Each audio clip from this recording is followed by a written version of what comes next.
Hello dearest learners, welcome to today's class.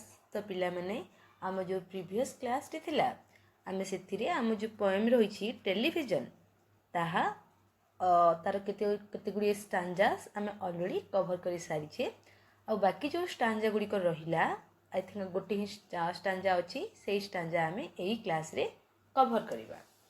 तो देख पिला माने आम जो ई पोएम टी रहिछि टेलीविजन जनरली यह कोन करिथे ना यह गोटे आम कवि जी रहिले कि रोअल दहल तांको पक्षरु पितामाता प्रति एक सतर्क सूचना भली अटे।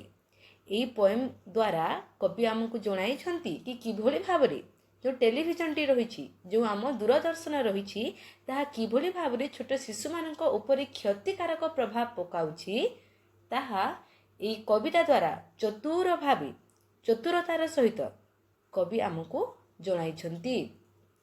तो काली आम जहाँ जहाँ डिस्कस करते आउ थे रिवाइंड करनेबा से कही कि शिशु मानक चिंता संपर्कित सबुठारु इम्पोर्टाट सबुठारु गुरुत्वपूर्ण जिनिस जहाँ आम आज जाए शिखीचे से कथाटी कौन ना सेया होछि एया कि आम केबे केबे केबे मध्य कौन करवा छोट शिशु मानकु आम टेलीविजन सेट पाखक जीवाकू देवा नहीं तांको आमे टेलीविजन सेट पाखरे केबे भी छाड़िबा नहीं आउ ता ठारू भी बेटर हेबो सबुटु बेटर कोन हेबो ना जदि आमे से जिनिस को से इडियोटिक थिंग से अबोध जिनिस को से मूल्यहीन जिनिस को आमे संस्थापन ही करिबा नहीं आमे ताको इंस्टॉल ही करिबा न करिबाटा हेबो सबुठारू बेस्ट आइडिया बा बेस्ट एक्टिविटी। आउ इठारे आम कवि से टेलीविजन को गोटे इडियोटिक थिंग बोली कहते अर्थात जार किसी मूल्य ही नहीं। इडियोटिक थिंग माने गोटे मूल्यहीन जिनिस आठारे आम टेलीविजन को कवि कौन कहते शिशु मानक पई सेटा होछि गोटे मूल्यहीन जिनिस आम से शिशु मान को टेलीविजन सेट पाखक छाड़ाटा गोटे मूर्खामी हम। आगक से कौन कहले प्रायतः आम जिते घर भी जाइछु किंबा आम जिते घर को भी जाई थाउ आम कौन देखि थाउ आम देखि थाउ कि से छोट शिशु माने कौन करिथांती से माने से टेलीविजन आगरे तांको पाटी को मेला करी आ करी बसिकी टेलीविजन देखि थांती सते जेमिति कि टेलीविजन रो जादू द्वारा से माने मंत्रमुग्ध हो जाइछंती बसीभूत हो जाइछंती। से माने सेठारे कौन करथांती से माने से आलस्य सहित आलस्य रे बसिबा सहित असावधान बसतः बसी थांती एवं सेठारे विश्राम करी थांती। टेलीविजन आगरे से माने आलस्यर सहित असावधानता सहित बसिकी विश्राम करिकी पार्टी मेला करिकी टीवी देखु थांती। आ से केते बेला पर्यंत से टेलीविजन देखि थांती ना से माने एक दृष्टि से माने एक लय रे से टेलीविजन को देखु थांती केते बेला पर्यंत जेते बेला पर्यंत कि तांको आखि हठात बाहरी न आसीछि हठात बाहर को आसी न जाइछि सेति बेला पर्यंत से माने कोन करि थांती सेति बेला पर्यंत से माने एक दृष्टि रे टेलीविजन देखि थांती। तापरे कवि लास्ट वीक गत सप्ताहर गोटे कथा कहिसंती कि थरे कोन हला से गोटे कहा घर को गोटे जाइथिले समवन्स प्लेस तो सेठारे से कोन देखिले कि तांको चट्टान रे तांको फ्लोर रे डजन आईबल्स पड़ीछि आखिर डोला आईबल्स माने आखिर डोला से देखले सेठारे यह द्वारा कवि आमको कौन कहबाक चाहूँगी से आमको कहबाक चाहूँगी कि सेठारे शिशु माने एते परिमाण रे से टेलीविजन देखुथिले कि तांको आखिर जो आखि डोला रही ता बाहर को बाहरी जाइछि बाहर को बाहरी आसीछि हैला। तापर कहते कि सीमाने सेठारे बसी थांती एक दृष्टि रे देखि थांती पुणी एक दृष्टि रे देखु थांती और सेठारे बसी रही थांती जिते बेला पर्यंत कि सीमाने कौन न हो जाइछंती सीमाने से टेलीविजन द्वारा बसीभूत बा मंत्रमुग्ध हो जाई नाहंती सेते बेला पर्यंत सीमाने एक दृष्टि रे से टेलीविजन को देखि थांती जिते बेला पर्यंत कि सीमाने से टेलीविजन द्वारा संपूर्ण भाव रे निशाशक्त हो जाई नाहंती सेते बेला पर्यंत सीमाने से टेलीविजन देखि रही थांती आ कौन करिथांती से देखुतला बेले से जो भयानक जो रहिला अदरकारी जिनिस गुड़िक से सब से तांको माइंड रे परिपूर्ण करिथांती। तो पिला माने काली आम जो गत काली रो क्लास थिला आम सेथिरे एति जाय डिस्कस करथिली आज आम जो आम बाकी स्टांजा गुड़िक रहिला ताहा आम एबे डिस्कस करिनेबा ता आगरु मु आम ए पोएम टिके रिसाइट कर देबी। So here we go. Oh, yes, we know it keeps them still. They don't climb out the window sill. They never fight or kick or punch. They leave you free to cook the lunch and wash the dishes in the sink. But did you ever stop to think? To wonder just exactly what this does to your beloved dot? It rots the sense in the head. It kills imagination dead. It clogs and clutters up the mind. It makes a child so dull and blind. He can no longer understand a fantasy, a fairyland. His brain becomes as soft as cheese. His powers of thinking rust and freeze. He cannot think. He only sees. Okay?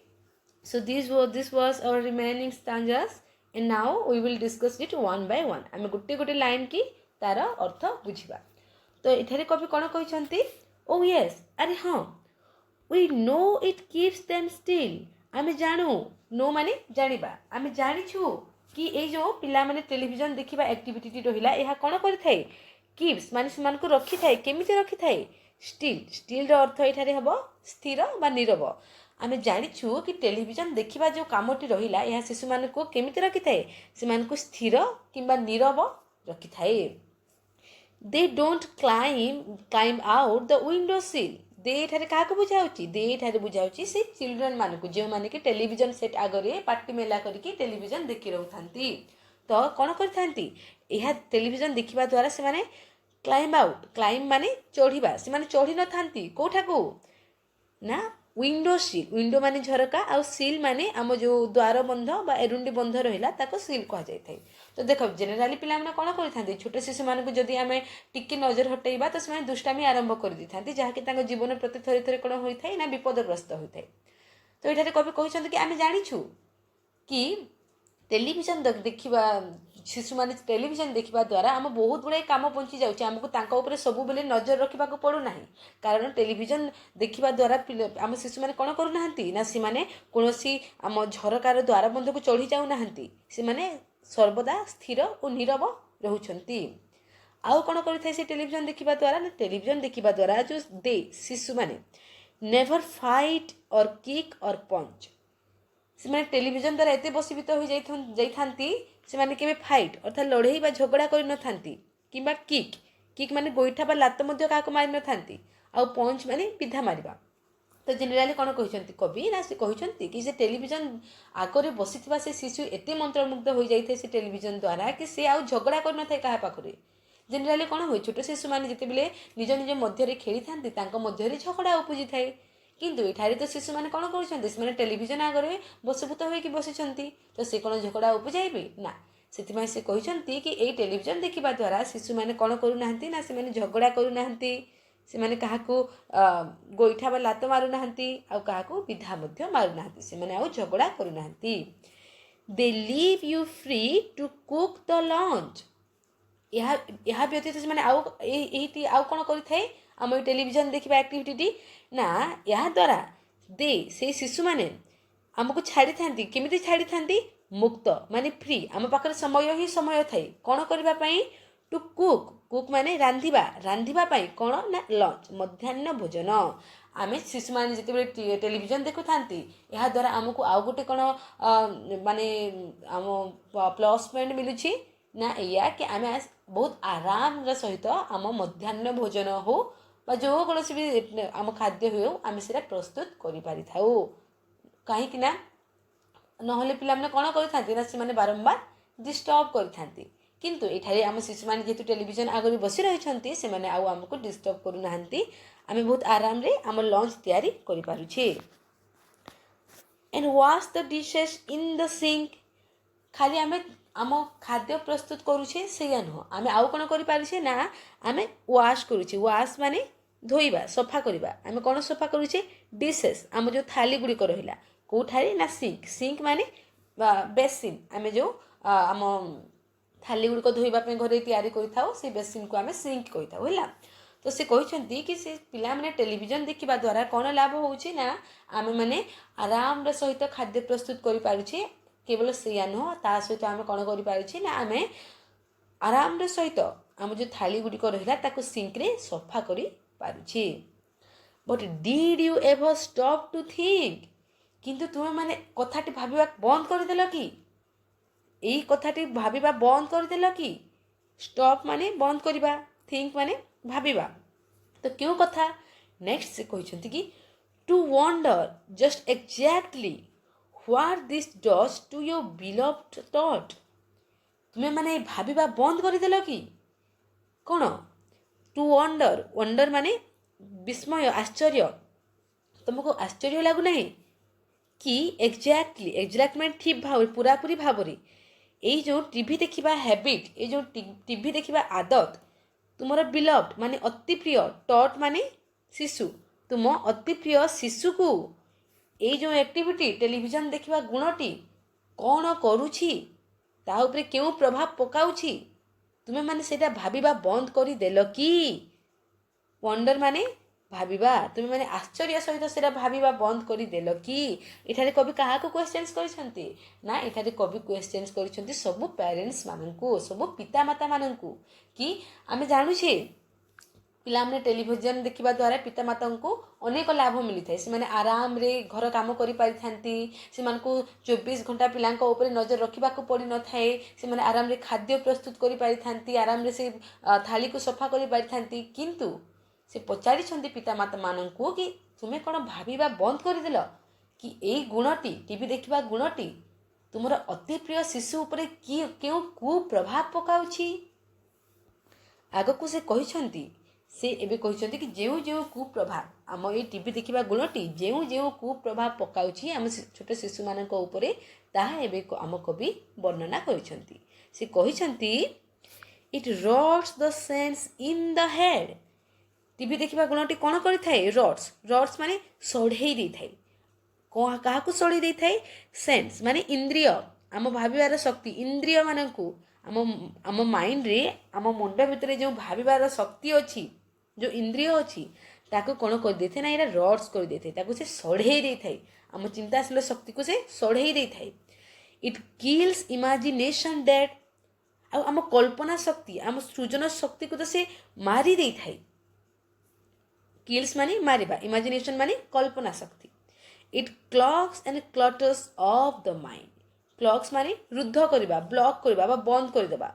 आउ clutter माने अदरकारी, अनेक गुड़िए अदरकारी जिनिस मानक सहित भरी देबाकू आमे कहि थाउ clutter. तो एठारे से कोन कहिसंती, एई गुणटी तांको माइंड को, तांको चित्त को, तांको मस्तिष्क को, तांको मन को कोन करि थाए? रुद्ध कर दे थाए किंबा बंद कर दे थाए ओ अनेक गुड़िए अदरकारी जिनिस रे भरपूर कर दे थाए।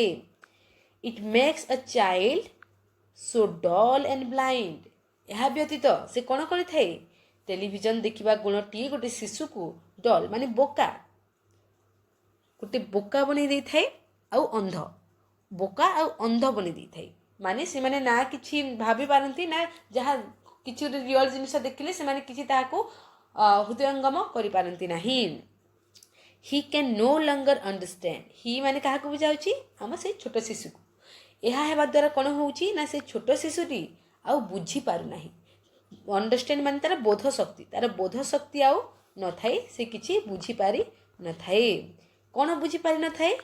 अ फैंटासी माने अवास्तव कल्पना, जो अवास्तव कल्पना गुड़िक रही ताहा से शिशु आउ बुझी पारि न थाए। अ फेयरीलैंड किंबा परी जगत जो रही तार स्थिति, तार अवस्थिति, तार जो रही इम्पोर्टान्स, तार सौंदर्य, ताहा मध्य से शिशु आ बुझी पारि न थाए किंबा हृदयंगम करि पारि न थाए।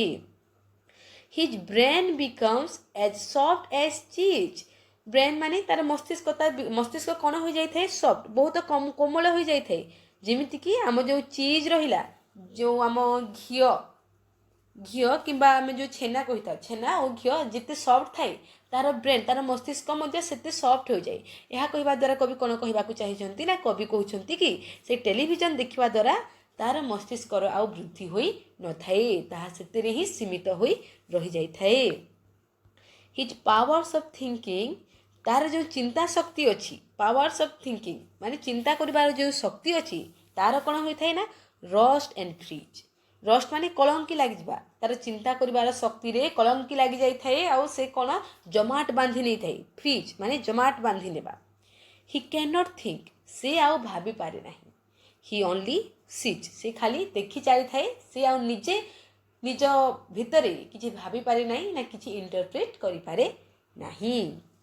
ତ ପିଲାମାନେ ଏଇଟା ଥିଲା ଆମ ସୁନ୍ଦର point, that is television by Roald Dahl. ଆମେ ଏବେ କ'ଣ କରିବା, ଆମେ ଏଣ୍ଟାୟାର ପୋଏମ୍କୁ ଥରଟେ କ'ଣ କରିବା ନା ଦେଖିନେବା କବି କ'ଣ କହିବାକୁ ଚାହିଁଛନ୍ତି। ତ ଦେଖ ପିଲାମାନେ, ଆମ ଏଇ ପୋଏମ୍ରେ ଆରମ୍ଭରୁ କବି କ'ଣ କହୁଛନ୍ତି ନା ଶିଶୁମାନଙ୍କର ଚିନ୍ତା ସମ୍ପର୍କିତ ସବୁଠାରୁ ମୂଲ୍ୟବାନ ଜିନିଷ ଯାହା ଆମେ ଆଜି ଯାଇ ଶିଖିବାକୁ ପାଇଛେ ସେଇଆ କ'ଣ ନା ଆମେ କେବେ ମଧ୍ୟ ସେଇ ଶିଶୁମାନଙ୍କୁ କ'ଣ କରିବା, ଟେଲିଭିଜନ ସେଟ୍ ପାଖକୁ ଛାଡ଼ିବା ନାହିଁ। ଆଉ ସବୁଠୁ ବେଟର୍ କ'ଣ ହେବ ନା ସବୁଠୁ ବେଟର୍ ଏଇଆ ହେବ କି ସେ ଯେଉଁ ଇଡ଼ିଓଟିକ୍ ଥିଙ୍ଗ ରହିଲା, ଏଠାରେ ଆମ କବି ଟେଲିଭିଜନକୁ ଇଡ଼ିଓଟିକ୍ ଥିଙ୍ଗ ବା ମୂଲ୍ୟହୀନ ଜିନିଷ, ମୂଲ୍ୟହୀନ ପଦାର୍ଥ କହିଛନ୍ତି। ତାଠୁ ବି ବେଟର୍ ହେବ, ସବୁଠୁ ବେଟର୍ ହେବ ଯଦି ଆମେ ସେ ମୂଲ୍ୟହୀନ ଜିନିଷକୁ ଘରେ ସଂସ୍ଥାପନ ହିଁ କରିବା ନାହିଁ। ତାପରେ ସେ କହିଛନ୍ତି କି ପ୍ରାୟତଃ ଆମେ ଯେତେ ଘରକୁ ବି ଯାଇଥାଉ, almost every house we have been, ଆମେ ଯେତେ ଘରକୁ ବି ଯାଇଛେ ଆମେ ସେଠାରେ କ'ଣ ଦେଖିଛେ, ଆମେ ଦେଖିଛେ ଯେ ସେଇ ଶିଶୁମାନେ କ'ଣ କରିଥାନ୍ତି ନା ସେ ଟେଲିଭିଜନ ଆଗରେ ସେମାନେ ପାଟି ମେଲା କରିକି କରିକି ବସିକି ସେଇ ଟେଲିଭିଜନ ଦେଖିଥାନ୍ତି। ସେମାନେ ସେଠାରେ ଆଲସ୍ୟର ସହିତ ଅସାବଧାନ ହୋଇକି ବିଶ୍ରାମ କଲା ପରି ବସି ରହିଥାନ୍ତି ତାଙ୍କ ପାଟି ମେଲା କରି। ଆଉ ସେମାନେ କେତେବେଳ ପର୍ଯ୍ୟନ୍ତ ଏକ ଦୃଷ୍ଟିରେ ସେଇ ଟେଲିଭିଜନକୁ ଚାହିଁ ରହିଥାନ୍ତି ନା ସେମାନେ ସେଇ ଟେଲିଭିଜନକୁ ସେତେବେଳ ପର୍ଯ୍ୟନ୍ତ ଚାହିଁ ରହିଥାନ୍ତି ଯେତେବେଳ ପର୍ଯ୍ୟନ୍ତ କି ତାଙ୍କ ଆଖି ବାହାରକୁ ବାହାରି ନ ଆସିଛି। ତାପରେ ଗୋଟେ ଗଲା ସପ୍ତାହର କଥା କହିଛନ୍ତି ଆମ କବି। ସେ କହିଛନ୍ତି କି ଗଲା ସପ୍ତାହରେ କ'ଣ ହେଲା ନା କବି କାହା ଘରକୁ ଗୋଟେ ଯାଇଥିଲେ। ସେଠାରେ ସେ କ'ଣ ଦେଖିଲେ, ସେଠାରେ ସେ ଦେଖିଲେ କି ତାଙ୍କ ଚଟାଣରେ, ତାଙ୍କ ଫ୍ଲୋରରେ ବହୁତ ଗୁଡ଼ାଏ ଆଖି ଡୋଲା ପଡ଼ି ରହିଛି। ଏହାଦ୍ୱାରା କବି କ'ଣ କହିବାକୁ ଚାହିଁଛନ୍ତି, ସେ କହିଛନ୍ତି କି ସେଇ ଘରର ଶିଶୁମାନେ ଏତେ ସମୟ ପର୍ଯ୍ୟନ୍ତ ଏତେ ପରିମାଣରେ ଟେଲିଭିଜନ ଦେଖୁଥିଲେ କି ତାଙ୍କ ଆଖି ଡୋଲା ବାହାରିକି ତଳେ ପଡ଼ିଯାଇଛି। ଏଠାରେ ସେ ଏକ୍ଜାଜରେଟ୍ କରୁଛନ୍ତି, ଅତିରଞ୍ଜିତ କରୁଛନ୍ତି। ସେ ତାପରେ କହିଛନ୍ତି ଯେ ସେମାନେ ବସିଥାନ୍ତି ଆଉ ଏକ ଦୃଷ୍ଟିରେ ଦେଖୁଥାନ୍ତି, ଏକ ଦୃଷ୍ଟିରେ ଦେଖି ଦେଖି ସେମାନେ ସେଠାରେ ବସିଥାନ୍ତି କେତେବେଳ ପର୍ଯ୍ୟନ୍ତ ନା ଯେତେବେଳ ପର୍ଯ୍ୟନ୍ତ କି ସେଇ ଟେଲିଭିଜନଟି ଏମାନଙ୍କୁ ବଶୀଭୂତ ବା ମନମୁଗ୍ଧ କରି ନ ଦେଇଛି। ଅର୍ଥାତ୍ ଯେତେବେଳ ପର୍ଯ୍ୟନ୍ତ ଟିଭି ତାର ଯାଦୁ ଶକ୍ତି ଧରିକି ସେମାନଙ୍କୁ ବଶୀଭୂତ ନ କରିଦେଇଛି, ତାଙ୍କ ମନ୍ତ୍ର ଦ୍ୱାରା ସେମାନଙ୍କୁ ବଶୀଭୂତ ନ କରିଦେଇଛି, ସେତେବେଳ ପର୍ଯ୍ୟନ୍ତ ସେମାନେ ସେଠାରେ ବସିକି ଟେଲିଭିଜନ ଦେଖିଥାନ୍ତି, ଯେତେବେଳ ପର୍ଯ୍ୟନ୍ତ କି ସେମାନେ ସମ୍ପୂର୍ଣ୍ଣ ଭାବରେ ନିଶାସକ୍ତ ହୋଇ ନ ଯାଇଛନ୍ତି ଏଇ ଟିଭି ଦ୍ୱାରା। ଆଉ ସମସ୍ତ ଯେଉଁ ଆମ ଭୟାନକ ଅଦରକାରୀ ଜିନିଷ ଗୁଡ଼ିକ ରହିଲା ତାହା କ'ଣ ହୋଇଥାଏ, ତାଙ୍କ ମାଇଣ୍ଡରେ ଆଘାତଜନକ ଜିନିଷ ଗୁଡ଼ିକ ଭରି ହୋଇଯାଇଥାଏ। ତାପରେ ସେ କବି କହିଛନ୍ତି କି ଯେଉଁ ପିତାମାତା ମାନେ ଶିଶୁମାନଙ୍କୁ ଟେଲିଭିଜନ ପାଖକୁ ଛାଡ଼ୁଛନ୍ତି, ଟେଲିଭିଜନ ଦେଖିବାରେ ଅନୁମତି ଦେଉଛନ୍ତି, ତଦ୍ୱାରା ସେଇ ପ୍ୟାରେଣ୍ଟସ୍ ମାନଙ୍କୁ କ'ଣ ଲାଭ ହେଉଛି। ତ ସେ କହୁଛନ୍ତି କି ହଁ ଆମେ ଜାଣିଛେ କି ଏଇ ଟେଲିଭିଜନ ପାଖରେ ଛାଡ଼ିବା ଦ୍ୱାରା କ'ଣ ହୋଇଥାଏ ନା ଟେଲିଭିଜନଟି ଶିଶୁମାନଙ୍କୁ ସ୍ଥିର ବା ନୀରବ ରଖିଥାଏ। ସେମାନେ ଆଉ ଦୁଷ୍ଟାମି କରିନଥାନ୍ତି, ସେମାନେ ଆମ ଯେଉଁ ଝରକାର ଦ୍ୱାର ବନ୍ଧ ରହିଛି ତା ଉପରକୁ ଚଢ଼ି ଯାଇନଥାନ୍ତି ନା କାହା ସହିତ ଝଗଡ଼ା ବି କରିନଥାନ୍ତି, କାହାକୁ ସେମାନେ ଗୋଇଠା ମାରିନଥାନ୍ତି ବା କାହାକୁ ସେମାନେ ବିଧା ମାରିନଥାନ୍ତି। ସେମାନେ ପିତାମାତାମାନଙ୍କୁ ମୁକ୍ତ ଛାଡ଼ି ଦେଇଥାନ୍ତି, ସେମାନେ ତାଙ୍କୁ ଆରାମର ସମୟ ଦେଇଥାନ୍ତି ଯେପରିକି ସେମାନେ ତାଙ୍କ ମଧ୍ୟାହ୍ନ ଭୋଜନରେ ତିଆରି କରିପାରିବେ। ଖାଲି ସେତିକି ନୁହଁ, ସେମାନେ ସେଇ ଥାଳି ଗୁଡ଼ିକୁ ସଫା ଭାବରେ ସଫା କରିପାରିବେ ତାଙ୍କ ବେସିନ୍ରେ। କିନ୍ତୁ ତାପରେ ଆମ କବି ପିତାମାତାମାନଙ୍କୁ ପ୍ରଶ୍ନ ପଚାରିଛନ୍ତି। ସେ ପ୍ରଶ୍ନ ପଚାରିଛନ୍ତି କି ତୁମେମାନେ କ'ଣ ଭାବିବା ବନ୍ଦ କରିଦେଲ କି ଏଇ ଯେଉଁ ଟିଭି ଦେଖିବାର ଗୁଣଟି ରହିଛି, ଏଇ ଗୁଣଟି ତୁମ ଅତି ପ୍ରିୟ ଶିଶୁକୁ କ'ଣ କୁପ୍ରଭାବ ପକାଉଛି, ତୁମ ଅତି ପ୍ରିୟ ଶିଶୁର ଉପରେ ଏହା କେଉଁ କୁପ୍ରଭାବ ପକାଉଛି, ତୁମେମାନେ ସେଟା ଭାବିବା ବନ୍ଦ କରିଦେଲ କି? ତାପରେ ଆମ କବି କହୁଛନ୍ତି କି ସେଇ ସବୁ ଖରାପ ଗୁଣ ଯାହାକି ଟେଲିଭିଜନ କ'ଣ କରିଥାଏ, ଆମ ଛୋଟ ଶିଶୁମାନଙ୍କ ଉପରେ କୁପ୍ରଭାବ ପକାଇଥାଏ। ଯେମିତିକି ତାହା କ'ଣ କରିଥାଏ ନା ଆମ ମସ୍ତିଷ୍କରେ ଯେଉଁ ସେନ୍ସ ରହିଲା, ଆମ ଯେଉଁ ଚେତା ବା ଇନ୍ଦ୍ରିୟ ଚିନ୍ତା ଶକ୍ତି ରହିଲା, ତାକୁ କ'ଣ କରିଥାଏ, ଆମ ଏଇ ଟେଲିଭିଜନ ଦେଖିବା ଗୁଣଟି ତାକୁ ସଢ଼େଇ ଦେଇଥାଏ। ସେ ତ ଆମ ଯେଉଁ ସୃଜନଶୀଳ ଶକ୍ତି ରହିଲା, ଆମ କଳ୍ପନା ଶକ୍ତିକୁ ତ ସେ ମାରି ହିଁ ଦେଇଥାଏ। ତାପରେ ଆମ ମସ୍ତିଷ୍କରେ ଯେଉଁ ରହିଲା, ମସ୍ତିଷ୍କର ଯେତେ ବି ପାୱାର ରହିଲା, ମସ୍ତିଷ୍କକୁ ସେ ଟୋଟାଲି ବନ୍ଦ କରିଦେଇଥାଏ ଆଉ ଅନେକ ଗୁଡ଼ିଏ ଅଦରକାରୀ ଜିନିଷ ସହିତ ମସ୍ତିଷ୍କକୁ ଭରି ଦେଇଥାଏ। ଆଉ ଏଇଟା ଆମ ଗୋଟେ ଶିଶୁକୁ କ'ଣ କରିଥାଏ, ଗୋଟେ ବୋକା ଆଉ ଅନ୍ଧ ମଣିଷ କରିଦେଇଥାଏ। କାହିଁକି ନା ସେ ଆଉ କିଛି ଭାବି ପାରି ନାହିଁ, ସେ ନିଜେ ନିଜ ପାଇଁ କିଛି ଚିନ୍ତା କରିପାରି ନାହିଁ। ସେ ଆଖି ଆଗରେ ଯାହା ଦେଖୁଥାଏ ତାହା ହିଁ ଭାବିଥାଏ। ପ୍ଲସ୍ ସେ ଆଉ କ'ଣ ବୁଝିପାରିନଥାଏ, ସେ ବୁଝିପାରିନଥାଏ କ'ଣ ବୁଝିପାରିନଥାଏ ନା ଆମ ଯେତେ ବି ଅବାସ୍ତବ କଳ୍ପନା ରହିଲା, ଆମ ଯେଉଁ ପରିଜଗତ ରହିଛି ତାହାକୁ ସେ ଶିଶୁ ଆଉ ବୁଝିପାରି ନଥାଏ। ତା ବ୍ରେନ୍ ଗୋଟେ ଘିଅ ଭଳି ଗୋଟେ ନରମ ଆଉ କୋମଳ ହୋଇଯାଇଥାଏ, ଅର୍ଥାତ୍ ତା ମସ୍ତିଷ୍କ ଆଉ ବୃଦ୍ଧି କରିପାରି ନଥାଏ, ଆଉ ବଢ଼ି ପାରି ନଥାଏ। ଆଉ ତାର ଯେଉଁ ଚିନ୍ତା ଶକ୍ତି ରହିଛି ସେଇଟା ତ ପୁରା ସେଥିରେ ପୁରା କଳଙ୍କି ଲାଗିଯାଇଥାଏ, ଆଉ ସେଇଟା ଜମାଟ ବାନ୍ଧି ଦେଇଥାଏ। ସେ ଶିଶୁ ଆଉ ବିଲକୁଲ ବି ଭାବି ପାରିନଥାଏ। ସେ କ'ଣ, ସେ କେବଳ ଦେଖି ଚାଲିଥାଏ, ସେ ଆଉ ଭାବିପାରି ନଥାଏ। ତ ପିଲାମାନେ, ଏହାଦ୍ୱାରା କବି ଆମକୁ କ'ଣ କହିବାକୁ ଚାହିଁଛନ୍ତି? ଏହି କବିତା ମାଧ୍ୟମରେ ଆମ କବି ଏକ ପ୍ରକାର ପିତାମାତାଙ୍କୁ ଗୋଟେ ସତର୍କବାଣୀ ଶୁଣାଇଛନ୍ତି କିଭଳି ଭାବରେ ଦୂରଦର୍ଶନ ପାଖରେ ବସିବାକୁ ଆମେ ଶିଶୁମାନଙ୍କୁ ନିବୃତ୍ତ କରିବା ଉଚିତ। ପିଲାମାନେ ସର୍ବଦା ଦୂରଦର୍ଶନ ଉପରେ ଧ୍ୟାନ କେନ୍ଦ୍ରୀଭୂତ କରି ବସି ରହିବା ଏବେ ଏକ ସାଧାରଣ ଦୃଶ୍ୟ ପାଲଟି ଯାଇଛି। ଏହି ଟେଲିଭିଜନର ଯାଦୁରେ ଆକର୍ଷିତ ନ ହେଲା ଯାଏ ସେମାନେ ଆଖି ହଟାନ୍ତି ନାହିଁ। ସବୁବେଳେ ଦୂରଦର୍ଶନ ଦେଖିବା ଦ୍ୱାରା ପିଲାମାନେ ଯେଉଁ ସବୁ ଭୟଙ୍କର କୁପରିମାଣ ଭୋଗ କରନ୍ତି ତାହା ଉପରେ ମନ୍ତବ୍ୟ ଦେଇ କବିତାଟି ଆମ ଶେଷ ହୋଇଛି। ଲଗାତାର ଟେଲିଭିଜନ ଦେଖିବା ଦ୍ୱାରା ଆମ ଶିଶୁମାନେ କିଛି ଭାବି ପାରନ୍ତି ନାହିଁ, ସେମାନେ ଆଶ୍ଚର୍ଯ୍ୟ ହୁଅନ୍ତି ନାହିଁ କିମ୍ବା କଳ୍ପନା କରିପାରନ୍ତି ନାହିଁ। ସେମାନଙ୍କର କଳ୍ପନା ଶକ୍ତି ଅସମୟରେ ମରିଯାଏ ଏବଂ କୁହୁକମୟ ଓ ଆଶ୍ଚର୍ଯ୍ୟଜନକ ସଂସାରକୁ ସେମାନେ ଉପଭୋଗ କରିପାରନ୍ତି ନାହିଁ।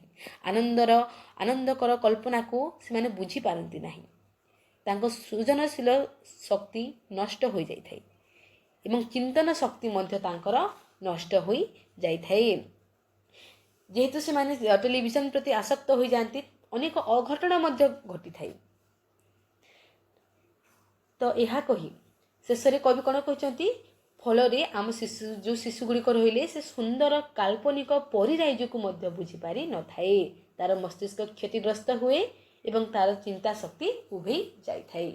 ତ ପିଲାମାନେ, ଏଇଟା ଥିଲା ଆମ ସୁନ୍ଦର ପଏମ୍, ଯାହାକି ହେଲା ଟେଲିଭିଜନ, ରିଟେନ୍ ବାୟ ରୋଆଲ୍ଡ ଡହଲ୍। ଆମେ ଏବେ ଯେଉଁ ଗ୍ଲୋସାରୀ ଗୁଡ଼ିକ ରହିଛି ତାକୁ ଟିକେ ଦେଖିନେବା। ଆମେ ଏଇଟା ପଢ଼ିଲା ବେଳେ ହିଁ ମୁଁ ସବୁ ମିନିଂ କହିଦେଇଥିଲି। ଷ୍ଟିଲ୍ ଇଡ଼ିଅଟିକ୍ ଥିଙ୍ଗ, ମାନେ ଏଠାରେ କ'ଣ, ଆମ ଟେଲିଭିଜନକୁ ସେ ଗୋଟେ ଇଡ଼ିଅଟ୍ ବସ୍ ବା ମୂଲ୍ୟହୀନ ଜିନିଷ ବୋଲି କହିଛନ୍ତି। ଆଉ ଏଇଟା ହେଉଛି ଗୋଟେ slang term. Slang, SLANG, slang ମାନେ କ'ଣ ନା ଗୋଟେ ଅପଭାଷା, ଗୋଟେ ଅଶୁଦ୍ଧ ଭାଷା, ଯାହାକି ଆମେ ଆମ ଭାଷାର ଭିତରେ ବ୍ୟବହାର କରିବା ଠିକ୍ ଭାବି ନଥାଉ, ତାକୁ କହିଥାଉ ଆମେ ଗୋଟେ slang. Loll and slop and lounge about ମାନେ ସିଟ୍ ଆଣ୍ଡ ଲାଏ ଲିଜରଲି, ଆରାମରେ ବସିଥାଏ। ଲିଜର ମାନେ ଆରାମ, ବିଶ୍ରାମ ସମୟ। While eating and spilling snacks, ଯେତେବେଳେ କି ସେମାନେ କିଛି ସ୍ନାକ୍ସ, ଗୋଟେ ହାଲକା ଖାଦ୍ୟ ନାସ୍ତା କରୁଛନ୍ତି, ସେତେବେଳେ ସେମାନେ ଆରାମରେ ଟିଭି ଆଗରେ ବସିଥାନ୍ତି। ହିପ୍ନୋଟାଇଜ୍ ମାନେ ଚାଣ୍ଟ, made steel age if Bai A spell, ମାନେ ସ୍ପେଲ୍ ମାନେ ମନ୍ତ୍ର, ସତେ ଯେମିତି ମନ୍ତ୍ର ଦ୍ୱାରା ବଶୀଭୂତ କରିନେବାକୁ ଆମେ ହିପ୍ନୋଟାଇଜ୍ କହିଥାଉ। ଘ୍ୟାଷ୍ଟଲି ମାନେ ହରିବୁଲ୍, ଭୟାନକ, ଭେରି ଆଲାର୍ମିଂ।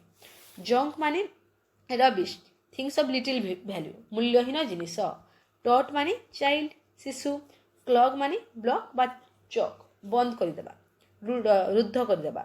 କ୍ଲଟର ମାନେ to fill with too many things, ଅନେକ ଗୁଡ଼ିଏ ଜିନିଷରେ ଭରିଦେବା। ଆଉ ଫାଣ୍ଟାସି ମାନେ ପ୍ଲିଜେଣ୍ଟ ଇମାଜିନାରୀ ସିଚୁଏସନ୍, ଆନନ୍ଦଦାୟକ କଳ୍ପନା ରାଇଜକୁ ଆମେ କହିଥାଉ ଫାଣ୍ଟାସି। ତ ପିଲାମାନେ, ଏଇଟା ଥିଲା ଆମ ଗ୍ଲୋସାରୀ। ଆଉ ଏ ସୁନ୍ଦର କବିତାଟି ଆମକୁ କ'ଣ ଜଣାଇଥାଏ ନା ଟେଲିଭିଜନର ଯେଉଁ ଆମ ଆଜିର ଶିଶୁମାନଙ୍କ ଉପରେ ଯେଉଁ କୁପ୍ରଭାବଟି ରହିଛି ତାହା ଏଇ ପଏମ୍ଟି ଆମକୁ ବର୍ଣ୍ଣନା କରିଥାଏ। ଆଉ ଏ ସୁନ୍ଦର ପଏମ୍ଟି ଲେଖିଥିଲେ ରୋଆଲ୍ଡ ଡହଲ୍। And with this class we have completed the entire poem of television, and in the upcoming class we will do one thing. ଆମେ କ'ଣ କରିବା ନା ଆମ ଯେଉଁ ରହିଲା ଆମ କ୍ୱେଶ୍ଚନ୍ସ ଆନ୍ସର୍ସ ଗୁଡ଼ିକ ରହିଲା, ବହୁତ କମ୍ ହିଁ କ୍ୱେଶ୍ଚନ୍ ଆନ୍ସର୍ସ ଅଛି ଏଇ ପଏମ୍ର, only 10। ତ ଆମେ ଏଇ କ୍ୱେଶ୍ଚନ୍ ଆନ୍ସର୍ସ ଗୁଡ଼ିକ ଡିସ୍କସ୍ କରିବା। I hope I made the chapter easy for you to understand. I hope ତୁମମାନଙ୍କୁ ସବୁ ବୁଝା ପଡ଼ିଥିବ। Thank you so much for watching the video. ଆଜି ପାଇଁ ଏତିକି। See you in the next class. Thank you.